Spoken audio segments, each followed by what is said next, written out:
તમે કેટલી ઇન્ટેન્સિટી વાળી કસરત કરો છો એના ઉપર આધાર રાખે છે. કારણ કે એક વસ્તુ સમજી લો કે આપણા ગુજરાતી પોપ્યુલેશન કે રાજસ્થાનની જે બેઝિક પોપ્યુલેશન છે ને એમાં હજુ બી મોટા ભાગના શાકાહારી લોકો છે. એટલે તમારા ખોરાકમાં પ્રોટીન બે પ્રકારના હોય, ફર્સ્ટ ક્લાસ પ્રોટીન ને સેકન્ડ ક્લાસ, જેમાં બધા એસેન્શિયલ અમાઇનો એસિડ આવે એ ફર્સ્ટ ક્લાસ ને અમુક અમાઇનો એસિડ ડેફિશિયન્ટ હોય સેકન્ડ ક્લાસ.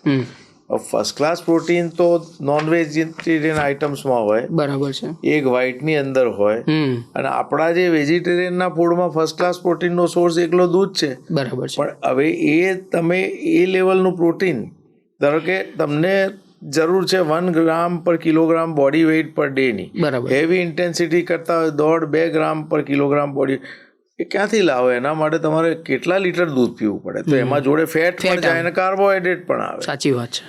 એટલે હાઈ ઇન્ટેન્સિટી ટ્રેનિંગ વાળા હોય ને એને કેલ્ક્યુલેટ કરી અને વે પ્રોટીન લે લિમિટમાં.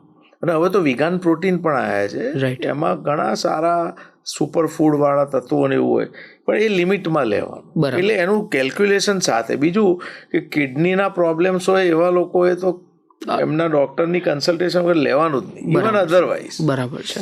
સૌથી ખરાબ વસ્તુ શું છે કે જે સ્ટીરોઇડના અને એનાબોલિક સ્ટીરોઇડના ઇન્જેક્શન જે મસલ બનાવવા માટે લે છે ને, એ ખરાબ વસ્તુ છે. બરાબર છે. ઓકે. એ નુકસાન કરે, તમારા લિપિડ પ્રોફાઇલ નુકસાન કરે, તમારા હૃદયની નળીઓમાં ઇવેન્ચ્યુઅલી નુકસાન થઈ શકે.